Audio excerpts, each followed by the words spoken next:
పాలన వచ్చేంత వరకు మేము ఇక్కడ కంపెనీలు స్థాపించేది వద్దనేటువంటి ఉద్దేశంతోనే కదా వాళ్ళు పారిపోయిండేది. నీకు పుట్టపర్తికి తీసుకుంటే రఘునాథ్ రెడ్డి నేను తప్ప ఇక్కడ ఎవరు ప్రాతినిధ్యం వహించగలిగే నాయకుడే లేడని చాలా మార్లు బహిరంగంగా చెప్పాడు. అలాంటి పరిస్థితులు మీరు అక్కడ వెళ్ళాలని భావిస్తున్నారు, అది మీకు సాధ్యమవుతుందా?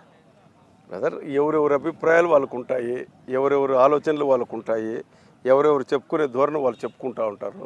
అల్టిమేట్గా ఎవరు సూటబుల్ పర్సను, ఎవరికి ఇస్తే బాగుంటుందని ఆలోచన చేసేది పార్టీ కదా. కాబట్టి పార్టీ ఏ నిర్ణయం తీసుకుంటే దానికి అందరూ కట్టుబడి ఉండాల్సిందే. కానీ నేనే గొప్ప, నేనే పుట్టపర్తి అంటే నేనంటే పుట్టపర్తి అని చెప్పుకునే పరిస్థితి ఎప్పుడు ఉండదు. అది ఎక్కడ ఇప్పుడు ఇంతమంది సెలక్షన్ చేసేటప్పుడు ఎవరికి విన్నింగ్ అవకాశాలు ఉంటాయి, ఎవరిని పెడితే బాగుంటుంది అనేటువంటి ఆలోచన చేసేది పార్టీ చేస్తుంది. కానీ నా ఇంతకు నేను నిర్ణయం తీసుకునేది ఉండదు కదా. కాబట్టి గ్రామస్థాయి నాయకుడిగా అంటే ఒక మండల స్థాయి నాయకుడి నుంచి మిమ్మల్ని పార్లమెంట్ వరకు తీసుకెళ్ళింది తెలుగుదేశం.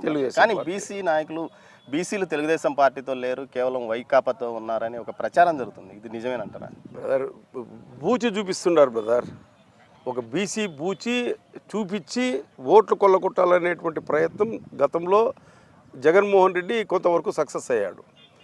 పోయిన బీసీలందరూ కూడా మేము తప్పు చేశాము, చంద్రబాబు నాయుడు గారిని వదులుకొని మా పిల్లలకు ఉద్యోగ అవకాశాలు పోయినాయి, మాకు వ్యాపార అవకాశాలు వెళ్ళిపోయినాయి, ఈడ పన్నుల భారం పెరిగిపోయింది, మళ్ళీ పరిశ్రమలు రాకోకుండా పోయినాయి, చదువుకున్నటువంటి నిరుద్యోగ యువకులకు ఉద్యోగాలు లేకుండా పోయినాయి అనేటువంటి ఆలోచన ఈరోజు చాలామంది బీసీల్లో వచ్చేసింది బ్రదర్. అంటే కాబట్టి మీ రాజకీయ జీవితం మీకు సంతృప్తి అనిపించింది?